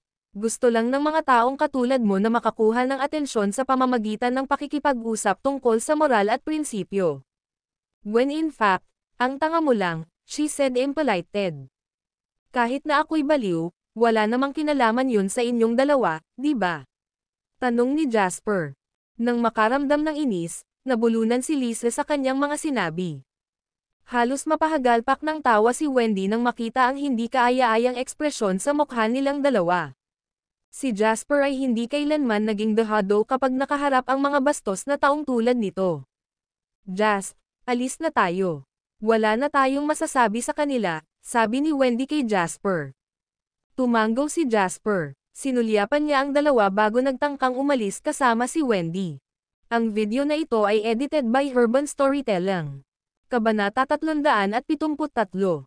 Si Lisa, gayunpaman, ay ayaw pumayag. Hindi pa siya nakaranas ng ganitong pagmamaltrato noon, kaya tumayo siya sa harap ng dalawa at hinaranggan ang kanilang mga landas. Anong gusto mo? Bahagyang nay na si Wendy at nakakunot ang noo niya habang nagsasalita. Hindi na kasing galang ang tono niya noong sinubukan niyang panatilihing neutral ang kanilang relasyon noon. Sa halip, ito ay mabangis ngayon. Look, Miss Wendy, classmates tayong lahat dito. So I'm telling you that the man beside you is not worth your time. Sinasabi ko lang ito sa iyo para sa kapakanan mo dahil hindi ko na kayang masaksihan pa. Mayabang na bulalas ni Lisa. Hindi lahat ay maaaring mag-enroll sa MBA, at ang lahat ay magaling sa kanilang akademya o pamilya. Pero tingnan mo walang katabi. Ang meron lang siya ay ang usapan pinapahiya mo lang ang sarili mo sa pagsama sa kanya. Huwag mong sabihin yan, Lisa. Kailangan nating igalang ang mga desisyon ni Wendy. Tumawa si Ben habang nagsasalita, ang kanyang ekspresyon ay magalang. Marahil si Wendy ay hindi pa nakakakilala ng maraming tao bago ito, at ang kanyang limitadong karanasan sa lipunan ang dahilan kung bakit siya ay madaling pantiryan ng iba na linlangan. Malalaman niya na may mas maraming mahuhusay na tao sa labas pagkatapos palawakin ang kanyang karanasan, at malalaman niya sa lalong madaling panahon ang mas mahusay kaysa sa makasama ang ilang ignorante na tulala. Mahinahong sagot ni Lisa, mahuhuli na. Matagal ka nang gusto ng pinsan ko, Wendy, so how about you give each other a chance? Mag-date sandali sa isa't isa at sigurado akong mahahalata mo na napaka-outstanding niya. At least, mare-realize mo na mas magaling siya kaysa sa walang kwentang tao. Si Lisa ay taos-puso, na parabang naniniwala siya na tama ang kanyang ginagawa at sinisikap niyang iligtas si Wendy mula sa kapahamakan. Gayunpaman, ito ay nagdulot lamang ng sama ng loob at galit ni Wendy. Sa sandaling iyon, tinapik ni Jasper ang likod ng kamay ni Wendy para pakalmayan siya. Bakit ako ang walang kausap? Tanong ni Jasper. Bilang isang lalaki, walang paraan na tumahimik si Jasper dahil may isang taong nagpapababa sa kanya sa ganitong lawak. Pumikit kami at hinahayaan kang magsinungaling sa gusto mo, ngunit mali ka kung sa tingin mo ay karapat-dapat kang mag-ambag sa aming pag-uusap. Kung ganito ang gagawin mo, baka sakaling linawin ko ang sarili ko. Nobody that's all talk, ganyan ka talaga. O sinasabi mo sa akin na mali ako. Itinuro ni Lisa si Jasper at tinanong ito ng masama, alam mo ba kung magkano ang isang taon ng tuition ng MBA? Alam mo ba kung anong uri ng mga tao ang binubuo ng klase? You should know that, or you would not stick to Wendy so shamelessly, di ba? Gusto mo lang ang katotohanan na siya ay maganda at mayaman. Akala mo ba hindi natin masasabi? At least tumingin ka muna sa salamin. Sa tingin mo, may kakayahan ka bang bigyan si Wendy ng kaligayahan at ang buhay na gusto niyang mabuhay? Nagkakahalaga ito ng 1 milyon bawat taon para sa isang MBA, kaya kalimutan ang lahat, maaari mo bang bayaran ang kanyang mga bayarin sa paaralan?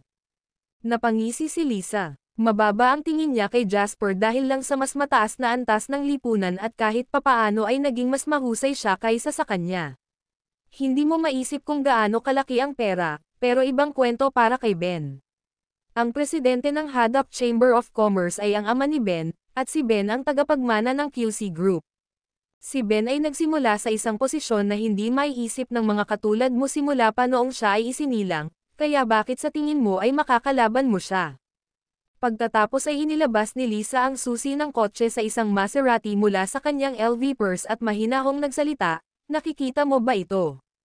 Isang top-level na Maserati Quattroporte, na may on-the-road na presyo na 3.8 milyon. Kung hindi ka isinilang nakasama nito, hinding-hindi ito magkakaroon kahit gaano pa kahirap ang iyong pagsisikap.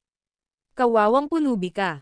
Ngumiti si Jasper at inilabas ang susi ng kanyang kotse mula sa kanyang mga bulsa ng pantalon at nagsalita, at dito ko naisip na ito ay isang espesyal na bagay. Isang susi ng kotse, tama ba? Meron din ako. Ang malaking logo ng Bentley, na may mga pakpak ng anghel na kumakalat sa magkabilang panig ng letrang B, ay isang simbolo ng kayamanan at dignidad. Hindi ito Maserati, ngunit ang isang Bentley ay may on-the-road na presyo na 5 milyon. Medyo mas mahal kaysa sa iyo. Sayang naman na wala ako nito noong bata pa ako, pero akin na ito ngayon. Pagkatapos ay nagkibit-balikat si Jasper at sinulyapan sina Ben at Lisa, na parehong nagulat at nahihiya. Inabot niya ang isang braso kay Wendy at ngumiti, ang kanyang ekspresyon ay banayad at kalmado. Naiinggit si Ben sa brasong ipinulupot ni Jasper sa maliit na baywang ni Wendy at ikinuyom ang mga kamao. Hindi pa siya nakaramdam ng ganitong kahihiyan sa buhay niya. Benny, totoo ba iyon? Nahihiyang tanong ni Lisa. Hindi pwede. Tingnan mo na walang tao, kahit ang kanyang mga damit ay murang mga piraso na mabibili mo mula sa mga lansangan. Wala sa kanyang isinusuot ay higit sa $200, ngunit sasabihin mo sa akin na nagmamaneho siya ng Bentley. Nakita namin silang lumabas sa isang ordinaryong Buick sa gate. Lumiwanag si Lisa sa alaala. Iniisip na siya ay nilalaro. Siya half galit. Eksakto. Kahit na ito ay isang Bentley, iyon pa rin ang magiging Bentley ni Wendy. Ang video na ito ay edited by Urban Storytelling. Kabanata 374. Kung ano ang nakakatulong sa iyo na matulog sa gabi, kung gayon, malinaw na sagot ni Jasper. Pero pasasalamat ko kung titigil ka na sa pagpapanggap na mas magaling ka sa iba. Mukha kang immature. Nagalit si Lisa sa sinabi ni Jasper. Anong sabi mo? Sigaw ni Lisa. Sa tingin ko napahiya ka lang dahil nakita namin iyong mga kasinungalingan. Tapos, ngumisi si Lisa. Iyon ay dapat na ito, o paano kung ipakita mo sa amin ang iyong lisensya sa pagmamaneho bilang patunay? Kalmadong sagot ni Jasper, maghay-hinala ka lang na nabubuhay ako sa pera ni Wendy kapag nakita mo ang pangalan ko sa aking lisensya sa pagmamaneho, hindi ba? Maaari kong ipakita sa iyo ang aking balanse sa bank account, ngunit pagkatapos ay maghinala ka na peke ko rin iyon. O baka naman na Photoshop ko ito. Nakangiting nagsalita si Jasper, wala lang akong kailangang patunayan sa iyo. You acting like you're better than everyone just look childish and stupid to me. Hindi ko itatanggi na mayroon kayong mahusay na background sa pamilya, ngunit hindi iyon ginagawang maharlika kayo na mas mahusay kaysa sa lahat. Ang mga tao ay tao, at kung sa tingin mo ang pagiging mayaman ay nagbibigay sa iyo ng karapatang tingnan ang mga tao, kung gayon ang mga taong mas mayaman kaysa sa iyo ay mamahalin ka lamang sa parehong paraan. Karma na yan. Malamig na sagot ni Ben, ano ang gusto mong sabihin, kung gayon? Tama si Lisa, ikaw lang ang may kasalanan. Hindi ko kailangang marinig ang iyong opinyon o kung ang iniisip mo tungkol sa kanya, biglang nagsalita si Wendy, lumingon kay Ben at Lisa nang walang pakialam. Yung relasyon ko sa kanya is our own matter, and I don't need, nor it up to, you to interfere and decide on what should happen in it. Salamat sa pag-aalaga, ngunit ang iyong tinatawag na pangangalaga ay nagpapahirap sa akin. Paano kung alagaan mo muna ang sarili mo? Nilinggan ni Wendy si Jasper at sinabi sa malambing na tono, let's go, Jasper. Medyo pagod na ako. Tumanggo si Jasper at umalis kasama si Wendy, ang braso nito sa bewang niya. Naiinggit at galit, na puno ng galit at selos si Ben habang nakatitig sa dalawang lumalabas na figure. Lalo na ang kamay ni Jasper na nakapatong sa slim waist ni Wendy. Parang sinasadya niyang asar sa kanya, imbes na bitawan siya, mas hinigpitan pa lalo ni Jasper. B*****. Naikuyom ni Ben ang kanyang panga at umungol. Hinailan ni Lisa ang shirt ni Ben at mamulong, huwag kang mag-alala, Benny, may oras pa tayo. Gagawa tayo ng paraan para mabawi siya para dito. Napangisi si Ben. Hinding-hindi magkakaroon ng karapatang ikumpara sa akin ang mga taong tulad niya. Ilang oras na lang ay ipaintindi ko kay Wendy na ako ang nararapat para sa kanya. Tumanggo si Lisa. Oo, naniniwala ako sa iyo. Lumiwanag ang ekspresyon ni Ben at ngumiti siya. Enough about me, kumusta ang relasyon niyo ni Mr. Eric Turner lately? Ang pamilya ay talagang sabik na malaman kung ano ang iyong ginagawa. Magiging maganda para sa pamilya kung ang isang marriage union sa pamilya Turner ay nakatakda sa lugar. Napangiti si Lisa ng may pagmamalaki. It's going smoothly. Kailangan natin ang mga Turner, at kailangan din ng mga Turner ang suporta mula sa mga negosyante ng Haddock. Hindi ko alam kung anong nangyari pero parang hindi siya good mood these days. Mukhang handa siyang pumatay ng tao sa tuwing nakikita ko siya. Sasabihin kong pinutol niya ang kanyang D***6 kung wala akong alam. Hindi naman ito dapat maging malaki, inaya ako ni Eric para maghapunan ngayong gabi. Tumanggo si Ben na natuwa sa kanyang narinig. Kung ikaw at si Mr. Turner ay maaaring gumawa ng mga bagay sa isang karagdagang hakbang sa iyong relasyon, sasabihin kong sulit itong MBA sa Swallow Capital. Dahil ginawa namin ang lahat ng ito para lang magkaroon ka ng dahilan para mapalapit kay Mr. Turner. Ang video na ito ay edited by Urban Storytelling. Kabanata 375. Oh, and Benny, about the celebratory banquet for the approval to host the Olympics, talagang dadalo ang mga tatay natin bilang mga kinatawan ng mga negosyante ng Haddock. Sinabi mo na ba kay Uncle na idagdag ka sa listahan ng mga dadalo? Tanong ni Lisa. Napabuntong hininga si Ben. Ito ay isang napakataas na piging, at ang aming mga ama ay iniimbitahan lamang dahil sila ang presidente at vice-presidente ng Haddock Chamber of Commerce. Wala pa ako sa ganoong antas ng kahalagahan, kaya sinabi ng aking ama na mag-apply siya, ngunit ang mga daliri ay nag-cross para sa mga resulta.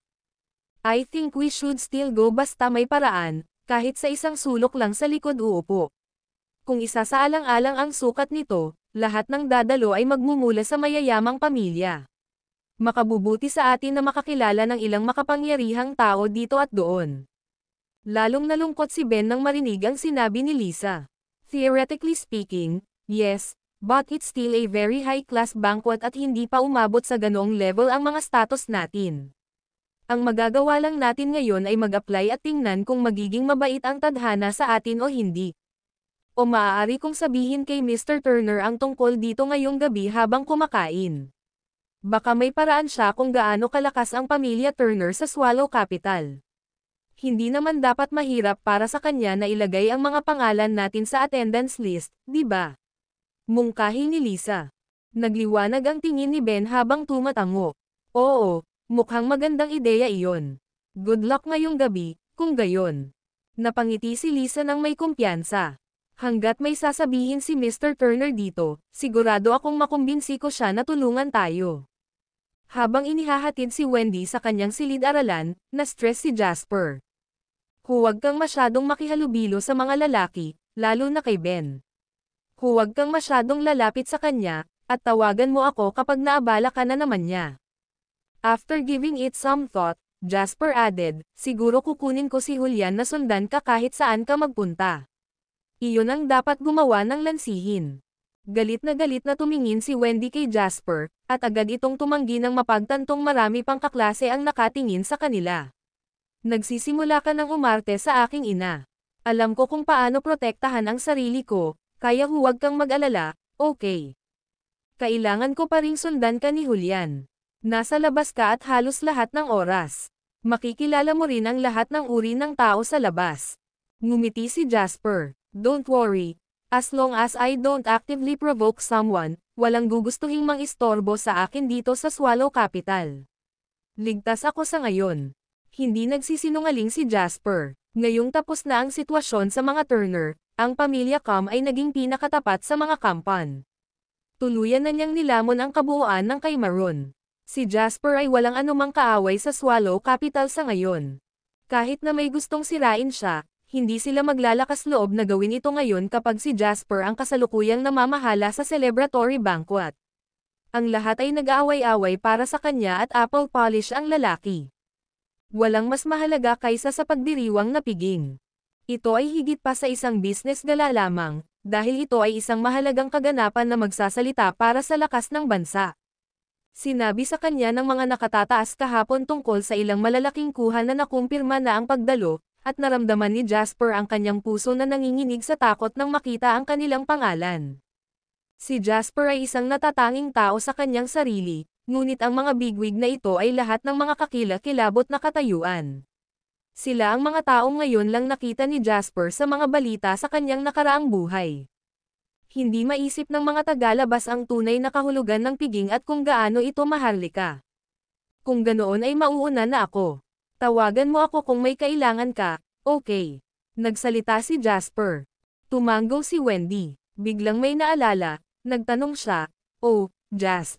Maaari ba akong magdala ng ilang mga kaibigan sa iyong piging? Mabuting kaibigan ko sila at umaasa silang makakadalaw sila. Sa pag-aalala na malalagay nito si Jasper sa mahirap na lugar, umatras si Wendy at sinabing, okay lang kung hindi nila kaya. Hindi ko pa sinasabi kahit kanino kaya hindi nila alam na ikaw ang host. Ngumiti si Jasper. Ayos lang. Ibigay mo sa akin ang isang listahan ng kanilang mga pangalan mamaya at idaragdag ko ito sa listahan ng pagdalo. Ilang dagdag na imbitasyon lang ito, kaya huwag kang mag-alala tungkol dito.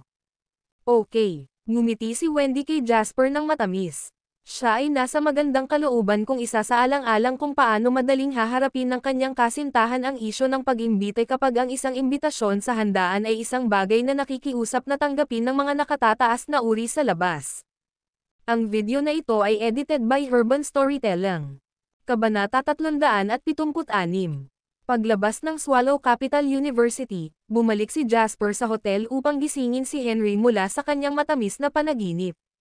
Hoy! What the F*** man, F*** Nagkaroon ako ng magandang panaginip doon. Ungol ni Henry, galit at nanlabo ang mata. Tiningnan ni Jasper ang hiki na naiwan sa kanyang leeg at napabuntong hininga. Ilang gabi kang nalulunod sa mga babae, hindi ba? Sa sandaling umalis si Anna, tuluyan ka nang bumitaw at gawin ang lahat ng gusto mo. Natigilan ang asar na ekspresyon ni Henry at agad naman itong tumanggi. Hoy, inosente ako, okay. Hindi ko. At habang nagsasalita siya, pinanood niya si Jasper na kumukuha ng itim na bra na may usong disenyo sa tabi ng kama gamit ang dalawang daliri.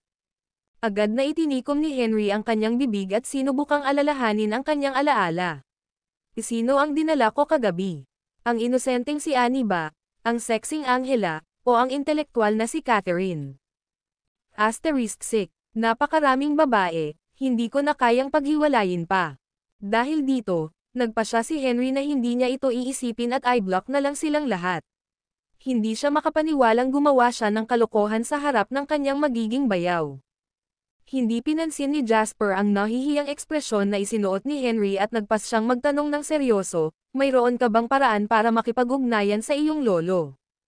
Natigilan si Henry. Aking lolo. I mean may phone number ako ng assistant niya, pero bakit gusto mong kontakan ang lolo ko? Ngumiti si Jasper. Sana maimbitahan ko siya sa celebratory banquet sa susunod na linggo. Nanginginig si Henry, at agad na nawala ang makapal na antok na bumabalot sa kanyang isipan.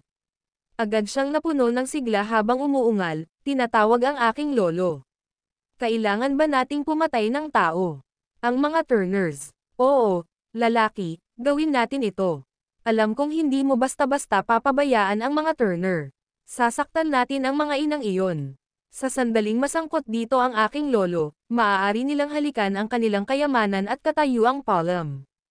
Kinuha ni Jasper ang phone ni Henry at galit na nagsalita, ganyan na lang ba ang lahat ng iniisip mo? Maaari ko ring aminin ang aking pagkawala kung kailangan kong isali si Old Master Lo para lang makipaglaban sa isang tao. Natigilan si Henry. Hindi naman. Ganyan tayong lahat. Pumunta kami sa aming mga magulang kapag binubuli kami ng mga tao.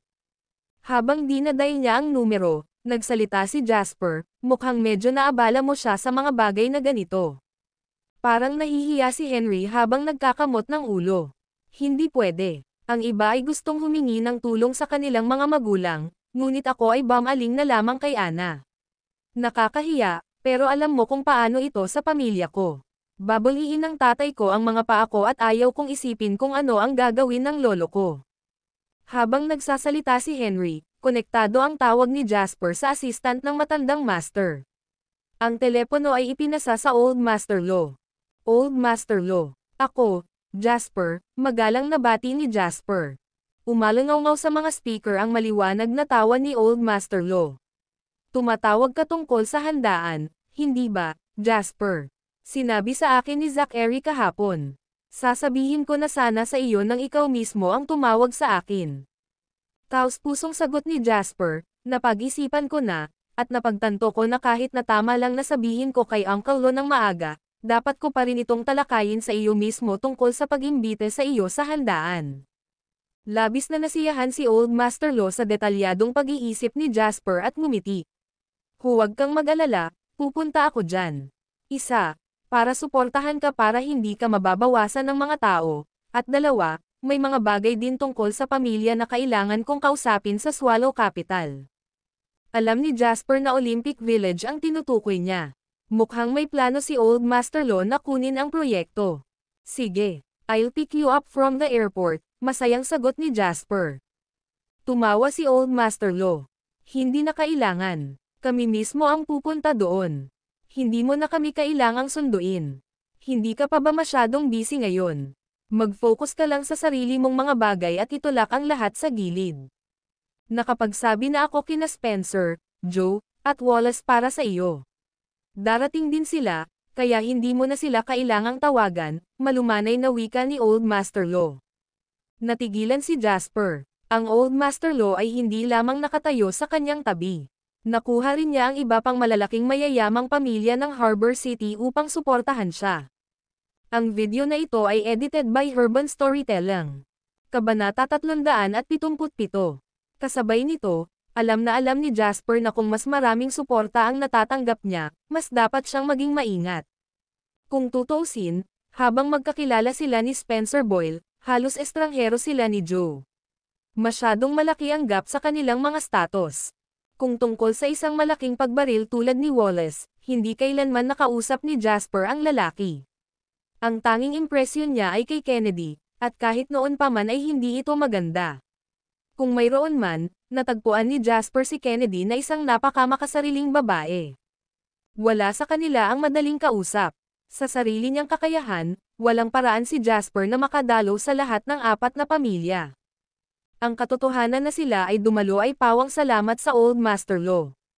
Salamat, nagbigay ng taos-pusong pasasalamat si Jasper. Matamis na ngumiti si Old Master Lo. Para saan? Masyado kang magalang sa isang matandang tulad ko. Attend kaming 4 kasi we think you have promising talents. Tinulungan mo ang 4 nating pamilya noong stock market war na iyon sa Harbor City noon, kaya ibinabalik lang nila ang pabor. At kasabay nito, ang celebratory banquet para sa pagkakaroon ng karapatang mag-host ng Olympics ay isang malaking kaganapan. Magandang balita ito para sa bansa at sa mga mamamayan nito. Walang paraan para makaligtaan natin ito. Pagkatapos, pinayuhan ni Old Master Lo sa isang katulad na tono, noon pa man ay naiintindihan mo na kung anong uri ng darating ang gusto mo para sa iyong sarili, ngunit tandaan na hanggat ito ay isang pagkakataon para sa iyo, ito ay isang pagsubok din. Ang pinakamaliit na detalye ay maaaring makaapekto sa karamihan, kaya maging maingat at matulungin. Nagliwanag ang isip ni Jasper sa payo. Walang dahilan para sabihin ni Old Master Lo ang mga walang kabuluhang bagay kung isasaalang-alang ang kanyang mga katayuan at pagkakakilanlan, kaya kailangang higit pa sa kanyang mga salita. Naalala niya kung paano niya iminungkahi kay Zachary ang posibilidad ng isang nunal sa loob ng 4 na mayayamang pamilya sa panahon ng pagkawasak ng stock market ng Harbor City. Nang marinig niya si Old Master Lo, parang may kutob siya ngunit hindi pa siya sigurado. Si Spencer Boyle kaya? Joe Langdon, o si Wallace Langdon na laging naka-low profile. Umiling si Jasper at hindi na lumalim pa sa isyo. Bumaling siya sa telepono at sumagot, "Naiintindihan ko, Old Master Lo. Babantayan ko ng mabuti." Ngumiti ang matandang master. "Huwag mo na masyadong isipin. Bata ka pa, nasa developmental stage ka pa.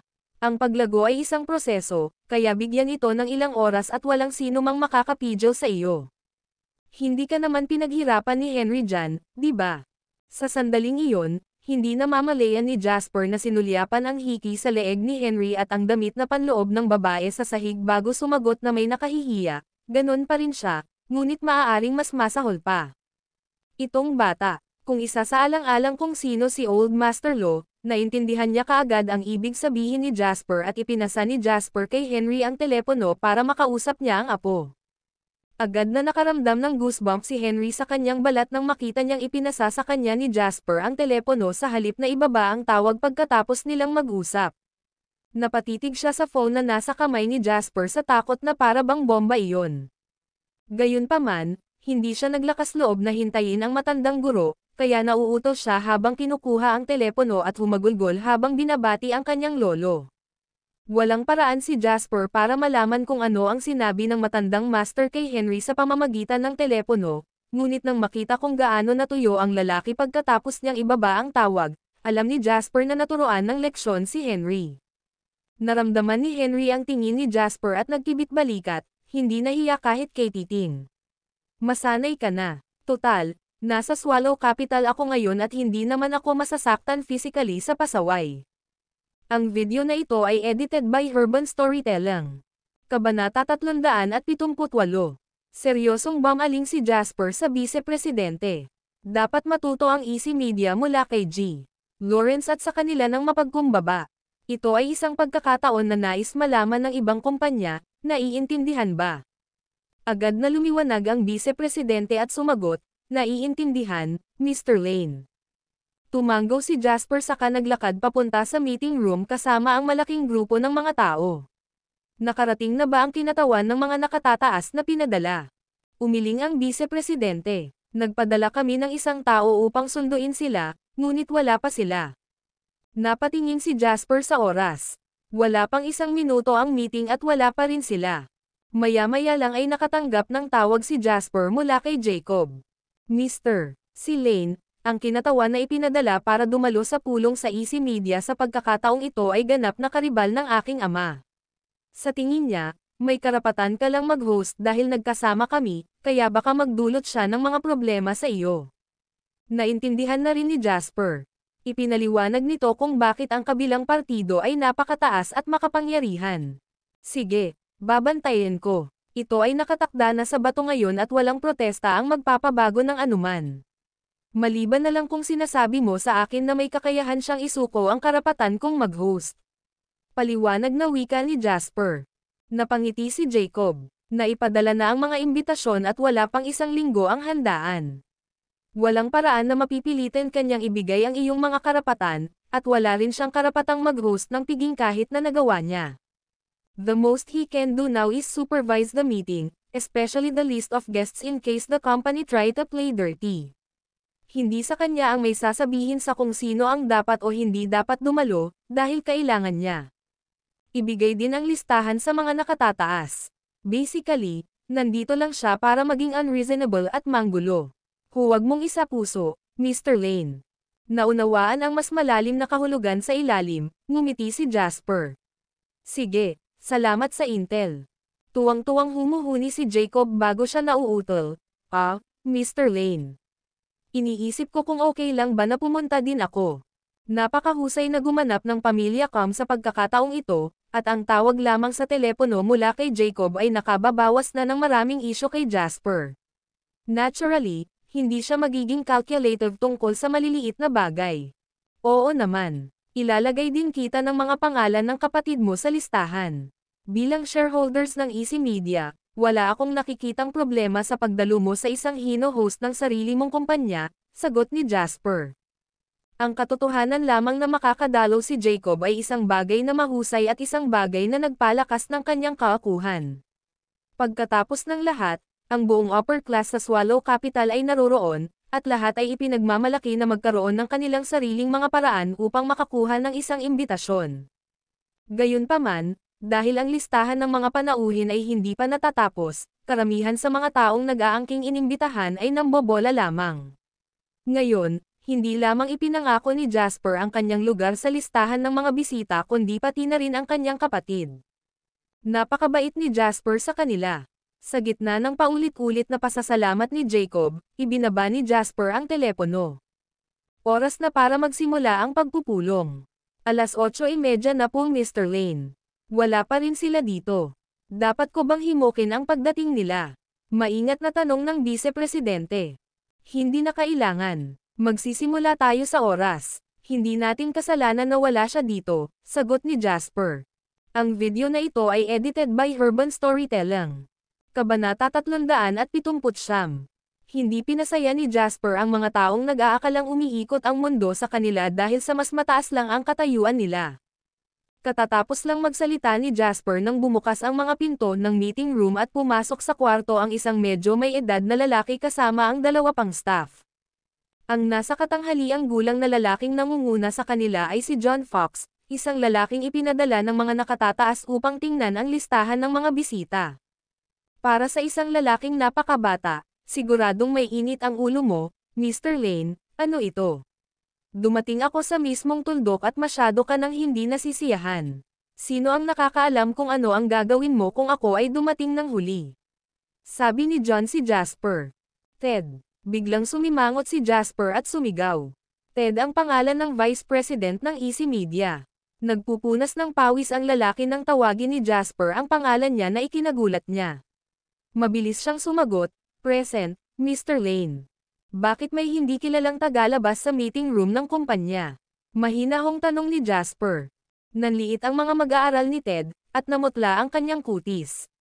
Lumipat ang mga mata niya kay John na nagngangalit.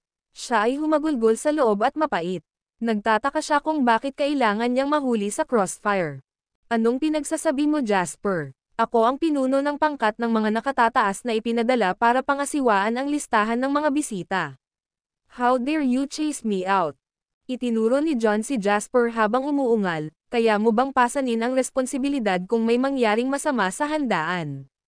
Ngumiti si Jasper bago siya sumagot ng mahinahon, "Nako, ikaw pala ang pinadala ng mga nakatataas para sumali sa meeting.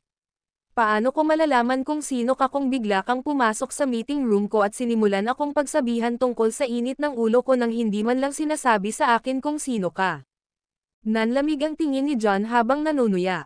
"Sinasabi mo bang mali ako sa ugali mo?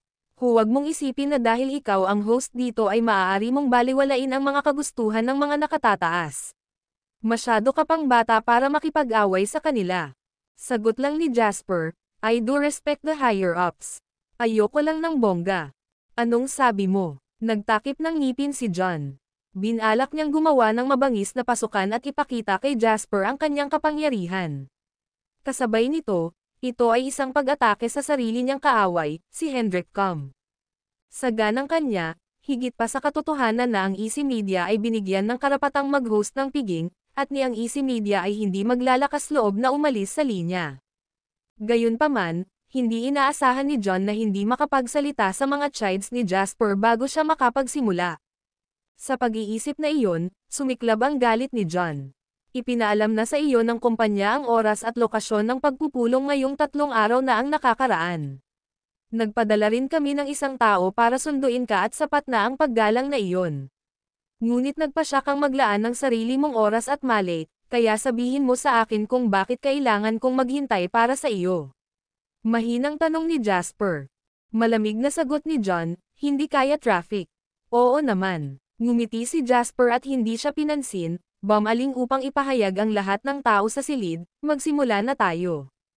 Nanlaki ang mga mata at walang imak, dinala ni John ang 2 pang kasama niyang empleyado sa loob. Si Jasper palang magsisimula ng meeting habang nakatayo pa tayo sa may pinto. Hindi man lang niya kami uupo. "Pero saan niya ako dinadala, John Fox?" Pulang-pula ang mukha niya sa sobrang galit. Hindi kailanman iginagalang ni John ang mga negosyante dahil palagi siyang nakahanap ng trabaho na may malaking kuha. Siya ay palaging nasa dulo ng pagtanggap ng mga kasiyahan ng mga negosyante, at hindi niya natagpuan ang kanyang sarili sa pagkawala ng kung siya ay dapat na pumasok sa conference room ng isang negosyante o hindi. "Nabaliw ka, Jasper Lane." Galit na sigaw ni John. "Kung wala ako, walang silbi ang anumang guest list na naisip mo. Hinding-hindi sila maa-approve. At anong uri ng mga maimpluwensyang bisita ang maaari mong imbitahan pa rin? Sino sa tingin mo ang magpapasaya sa isang bastos na tulad mo pagdating sa isang piging na ganito ang sukat? Kakailanganin mo pa rin ang mga opisyal na suportahan ka. Hindi ka makakakuha ng isang bisita na dadalo kung nasaktan mo ako, sinasabi ko sa iyo niloloko mo lang ang sarili mo." Ang video na ito ay edited by Urban Storytelling. Kabanata 380. Ang buong mundo ay makikita ang kanilang mga mata sa piging na ito. Una, ito ay may pambihirang kahulugan at katayuan, kaya nararapat lamang na bigyang pansin ito ng mga tao. Pangalawa, marami ang nag-aabang kung paano magpapakatanga si Jasper. Bagamat hindi kailangang pasanin ni Jasper ang anumang mga responsibilidad kung may mapunta sa timog, walang pagkakataon na ang anumang kumpanya ng media sa ilalim ng kanyang pangalan ay maaaring makipagtulungan sa mga nakatataas at opisyal sa hinaharap. Sa loob ng bansa, maaaring magsara ang isang kumpanya ng media kung ma-blacklist sila ng mga opisyal. Hindi banggitin na mayroon pa ring listahan ng bisita na dapat ipag-alala.